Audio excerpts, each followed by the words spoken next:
You reach the end of the day, look at your stomach, and feel your clothes digging into your skin. Within a few hours, your abdomen seems bigger, firmer, heavier.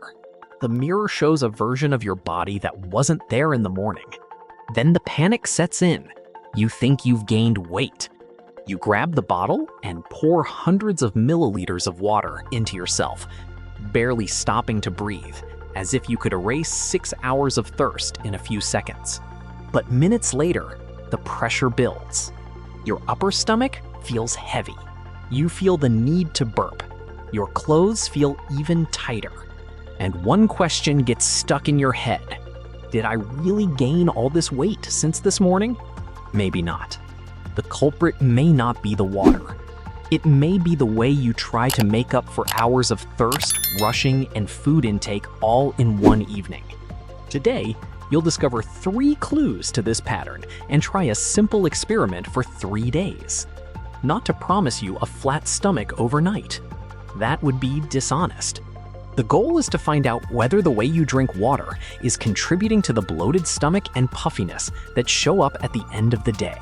But there's one clue that almost everyone ignores, and it may explain why some people repeat this discomfort every night, even when they drink a similar amount of water. Imagine 2 people with similar routines. They both drink a similar amount of water during the day. Still, at night, one feels comfortable. The other looks in the mirror and barely recognizes their own abdomen. Why does that happen? The difference may not be only in how much each person drinks. It may be in how that water reaches the body. The first person keeps a bottle nearby. They take a few sips in the morning. They drink again in the afternoon. They take natural breaks and don't turn hydration into a competition. The second person wakes up late, rushes out the door, spends hours focused on work, traffic, or household tasks. The thirst shows up, but gets ignored. At lunch, they realize they've barely had anything to drink. I'll make up for it later. The afternoon goes by. Their mouth gets dry, their thirst grows, but they keep putting it off. 6 hours may pass with very little fluid. Then evening comes. They see the bottle and try to catch up on the entire day in a few minutes. This is the first critical point, speed. When a large amount of liquid enters quickly, the stomach can temporarily feel fuller. It isn't fat appearing out of nowhere. It's volume inside the digestive system. The stomach receives the water. Soon after, it may receive a meal. Air also gets in while you chew. For some people, carbonated drinks and digestive gas can increase that feeling of pressure even more. Have you ever drunk water quickly and felt that heaviness right below your ribs? Have you ever felt as though the liquid was sitting or sloshing around inside your stomach? That feeling doesn't mean the water turned into fat. Body fat doesn't appear within a few minutes because of a bottle of water. What changes quickly is the contents of the digestive system and the way your abdomen looks at that moment. That's why your stomach when you wake up can look so different from your stomach at night. In the morning, you've spent hours without eating. By evening, your body is dealing with everything that has come in since your first coffee. Meals, liquids, fiber, salt, air, and possible gas. The same person can wear the same clothes and notice a huge difference between those 2 times of day. But here's the trap. You look at your stomach after an entire day and choose one single suspect, water. But water may have been only the last thing to enter the picture. And when that last thing appears after a large meal, a fizzy drink, and hours of built-up thirst, the feeling can seem much more alarming. Before we go on, notice the timing. Does your stomach start to bloat before dinner, after dinner, or right after you drink quickly? If you've ever felt your clothes tighten at the end of the day and thought you had gained weight within a few hours, comment with only when the discomfort appears. Before, during, or after dinner. When you identify the moment the change happens, you stop fighting an image and start investigating a cause. But timing is only the first clue. You still need to find out what was on the plate and in the glass beside the water. Think of a common situation. You spent the day barely drinking. You get home extremely thirsty. Before dinner, you drink a large amount of water quickly. Then you put food on your plate. You're tired. You eat quickly. Maybe you open a soda or sparkling water. The meal has a lot of salt. At the end, you have a dessert that tends to give you gas. Within a few minutes, there isn't just water in your stomach. There's liquid. There's food. There's air swallowed while chewing. And for some people, there's gas produced or shifted during digestion. It isn't one single culprit entering the picture. It's the combination. A very large meal adds volume. Eating quickly can make you swallow more air. Carbonated drinks can increase burping and bloating in sensitive people. A very salty meal can encourage temporary fluid retention. And when you're constipated, the discomfort can become even more noticeable. But here's the small revelation that confuses a lot of people. Dinner doesn't even have to be huge. A normal meal, eaten after hours of thirst, quickly and with a fizzy drink, can already create the feeling that scares you in the mirror. That's why looking only at the bottle can hide the real pattern. Maybe you drink water quickly and blame the water, but the discomfort started after you ate more than usual. Maybe you drink the water along with soda, very salty food, or a meal you rushed through in a few minutes. Maybe the problem is the cycle of arriving at night hungry, thirsty, and rushed, trying to fix everything at once. This is where the question needs to change. Instead of asking, what amount of water will give me a flat stomach? Ask, what happened in the 2 hours before my stomach started to bloat? That question seems simple, but it changes the entire investigation. At night, you're not looking only at body fat. You're seeing the result of an entire day of food, digestion, liquids, salt, fiber, gas, and bowel function. A change that appears within a few hours is usually different from a real change in body fat. That doesn't mean ignoring persistent bloating. It means not reaching a final conclusion by looking only at your waist after a difficult day. If you've ever blamed water after a heavy dinner, comment with the factor that shows up first in your routine: rushing, salt, gas, or built-up thirst.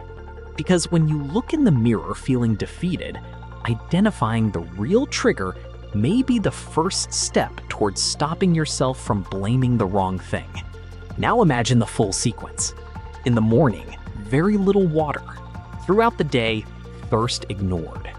By late afternoon, a dry mouth and a body asking for fluids.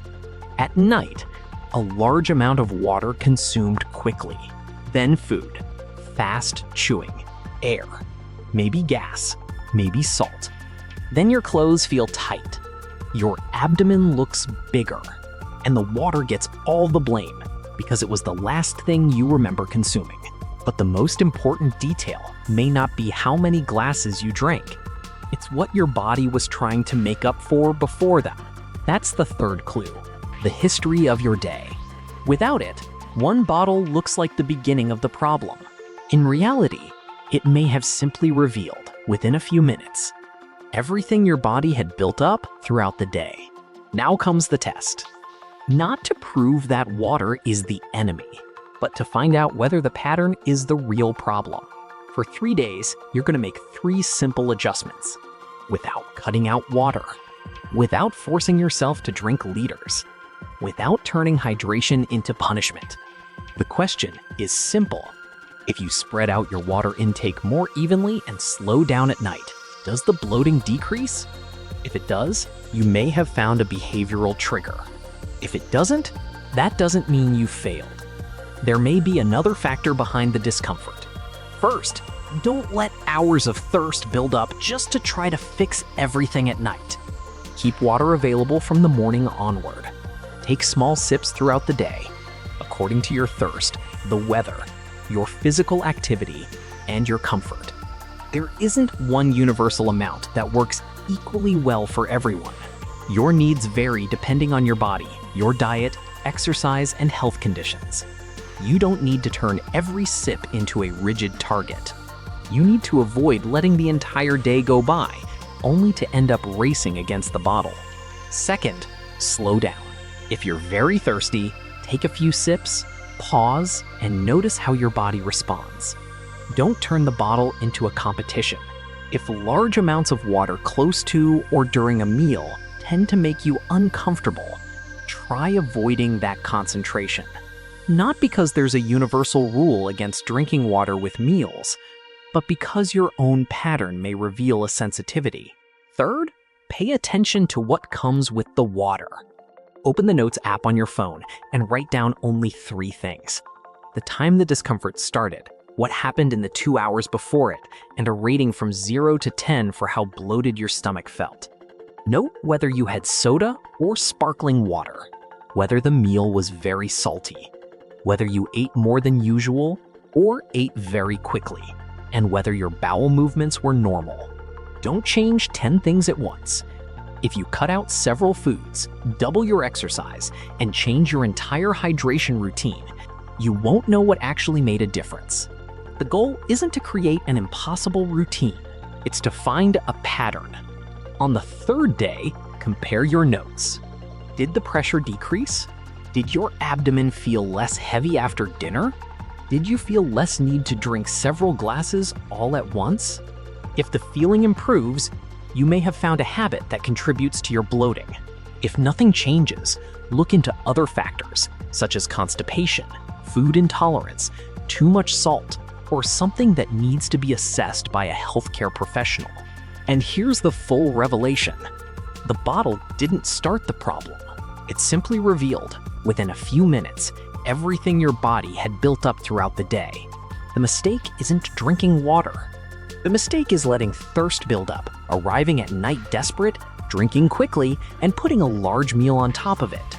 It's combining liquid, food, air, gas, and salt in the same situation, then looking at your stomach and concluding that water ruined your progress. Don't cut back on water just to look leaner.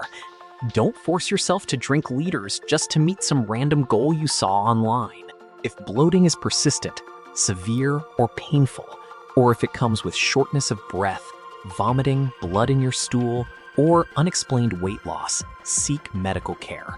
People with kidney, heart, or liver conditions, or those taking medications that affect fluid balance, should speak with a healthcare professional before changing their water intake. Now go back to the scene from the beginning. Your clothes feel tight. Your stomach looks bigger. Your old reaction would be to grab the bottle and try to make up for the entire day in a few minutes.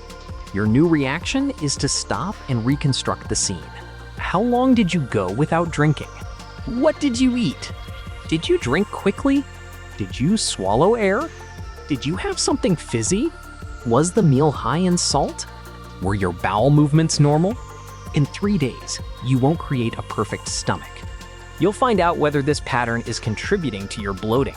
If you've ever ended the day thinking you had gained weight, but realized you may have been dealing with volume, gas, or digestion, comment with the trigger that seems most likely: built up thirst, a large dinner, rushing, gas, or salt. When you look in the mirror feeling like you've lost control of your own body, identifying the real cause can be the first relief. If this video helped you tell the difference between a bloated stomach and instant fat gain, leave a like so someone else, stuck in front of that same mirror, can stop blaming themselves for a change that may be temporary.